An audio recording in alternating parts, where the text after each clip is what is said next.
we have to timestamp this because like tweets are coming out in the moment. It's 12:39 now on what is it? Monday. Before free agency. We've just got it's you have to laugh. So there was a story that dropped from Chris Winfield, former KFS podcast guest back in the old friend of the pod. Sorry. Friend of the pod. Back in the old days, in which he basically reported that the Nets are allowing Kyrie Irving to seek out potential sign and trade scenarios with other teams, which was followed up within the hour, roughly, by a Woj tweet saying, I have to read. Can we just read the tweet? Read it. Go ahead. It's just great. It's like, this is a Woj. Woj has some moments. I know some Knicks fans hate him, and that's fine, but he has some moments that you just have to laugh. ESPN sources, I wonder from where, outside of the Lakers, there are currently no known teams.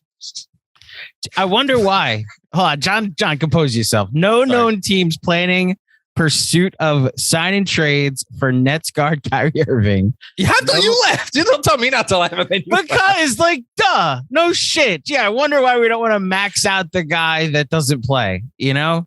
And then no sign and trades can be formally discussed until after, because they're not being discussed right now. I think that made me laugh more than anything else. Can be discussed until after 6 p.m. on Thursday. Brooklyn isn't to believe to have interest in available Laker packages. There's 3 hilarious things on here. The Lakers packages, tampering will not happen but until 6 p.m. on Thursday, and Kyrie Irving having trade destinations. It's the trifecta. Yes. Woj, go into stand up, please. So I know this is not a Knicks podcast, even though it is a Knicks podcast. Mm-hmm. It's not, but it from a general NBA point of view, it is fascinating to consider the Knicks in this little song and dance that is going on, because they occupy the very unique position of being quite literally the only one of the 29 other teams, not the Nets, that can conceivably open up cap space to just sign Kyrie Irving to a contract, a max contract if they want to. And this is a team that I still remember Steve Mills' face at media day. What were his words about Plan B? You'd remember better than I would. I kind of blacked out that entire period of my life. Knicks content. You know what was great about that the 2019-20 media day is like they got like the smallest step and repeat ever for the backdrop for like they tried it out, Bobby Portis and like Taj Gibson and this and that. But yeah, Steve Mills got up there and be like, yeah, this wasn't our plan A yet. No shit. They were devastated. They were absolutely devastated about something that apparently they were the last ones in the league to know, was not going to happen. And now here we are 3 years later. It's not exactly as if the Knicks are world beaters. They just came off a season which has people, folks like the Ringer and whatnot going back to their LOL Knicks takes. Mm-hmm. So it's not like the Knicks have done anything great since then. And yet, by all indications, the Knicks have no interest in opening up max cap space. And just to be very clear, and again, we'll do this from a general NBA perspective, but it needs to be said because it colors the entire Nets and Kyrie discussion. They can, I don't know what exactly it would take. They just acquired some more first round picks the other night, as we've been discussing. They could just trade away one of these picks and offload Evan Fournier's salary pretty easily. Like Evan Fournier had more 3-pointers than anybody in basketball from January 1st to the end of the year. He's not a bad player. He's a little overpaid, but he's not a bad player. They can get off that salary in a heartbeat. That plus perks, there's your 42 point whatever million. And it doesn't seem like they want to do that, which I find it interesting. So it's funny. We did have this conversation on the main pod, right? Like, yeah, more or less. The basketball reasons are few not to go after Kyrie. Like, there is like a defensive thing. He's technically a number 2, doesn't really raise the Knicks' current ceiling that high. Guys like to play as Zach. Where'd you get your drink? As Zach Lowe pointed out on his last pod, he is a guy that has, I think, pretty much universal respect around the league. That's the thing. He still has like wizard-like ability with the ball, and is one of the most gifted offensive players to ever play basketball. So I do understand if there is a Knicks fan listening to this that heard us laugh at the notion of what's happening to the Nets. If you want to compare situations, the Brooklyn Nets and all their culture and this stupid practice facility that apparently won them the lottery 2 years ago because Kenny Atkinson wakes up early is why Kevin Durant wanted to go there, or he just wanted to go. Have you seen it, by the way? Yeah, I haven't been to it, but I have seen, like, when the talk of the town was like the Knicks practice facility is in Canada and the Nets practice facility is a hop, skip, and a jump from the city. I was like, all right, let me see this thing. Oh, it actually does look nice. I don't think it mattered. I think Kevin Durant wanted to go live in New York, and the Knicks were significantly more dysfunctional than the Nets were, especially someone that had just torn his Achilles and wanted to be closer to winning than going to the team that had the worst record in the NBA last year. Hi, everybody that wants to tank and attract free agents. Hold on. Can we dispense with the fucking practice? I know. Facility? I'm bringing it up as a joke because it has nothing to do with the reason that the Nets had that successful offseason. They built from within. Like the culture thing, I actually do believe that there was a clear like competence show by that front office. They got Joe Harris for nothing. They traded the 27th pick for D'Angelo Russell and turned him into an all-star. The Karis LeVerts of the world, finding Spencer Dinwiddie and making him a sixth man candidate. Like I understood Katie and Kyrie going there for every reason except like I'd never understood somebody wanting to go to the Nets, but take the New York Nets out of it, out of the equation. It's like, all right, they're closer to winning and like make more sense to go there than what the Knicks have right now. So a couple things. One, what we learned that day is that any Knicks mystique that any of us thought still remained, I don't want to say it was officially gone, but it is not enough to overcome other issues within the franchise and other, skepticism and those sorts of things. All that said, everything you just brought up about like being closer to winning and like the culture and this and the other thing, that's nonsense. I'm sorry. It's in terms of what convinced them to go there, because Kevin Durant told us why they wanted to go there, and Kyrie Irving told us in a different way. And if there are two quotes that are going to stick out to me to define the last 3 years of the Nets, and look, maybe Kyrie goes back and maybe KD goes back and they happily win a championship next year. It would not shock me. I'm telling you right now, it would not shock me. If this is it, though. The two quotes that are going to stand out from here. One, when Kevin Durant, I don't know when he actually said it, but I'm pretty sure he said it. I just want to hoop and chill, right? Isn't that something he said? Okay. He wanted less trauma. Yeah, he wanted to go someplace and play basketball. And hand in hand with that is Kyrie Irving. What he said after the season is that, I forget, I'm going to butcher the exact quote, but basically when he looked at himself as on par with the owner and president of the team in terms of running the basketball operation. They were going there with the dual like goals of like, it's going to be chill. We get to call our shots. It's a pretty good team. If we want the coach fired, we'll get the coach fired. If we want a different starting center, we'll get a different starting center. We'll get our boy DeAndre paid $40 million. That's why they went there.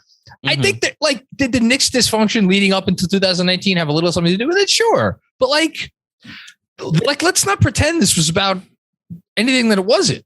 So the Matt Sullivan book, Can't Knock the Hustle, which I recommend Knicks fans read during the summer. It's actually a really fascinating read. It speaks to what you're talking about. And I think what I'm saying is that the Knicks dysfunction helped in that KD and Kyrie weren't going to be able to go run an NBA franchise if they went to the Knicks. They had that opportunity when they went to the Nets. I do think winning played a part in it.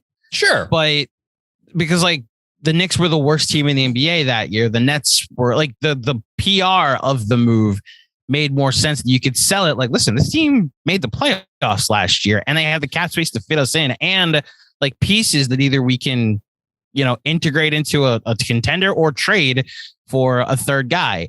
The Knicks had the third pick in the draft, and I know RJ Barrett hadn't played a game Yeah, but I would argue he had as much trade value then as he does now.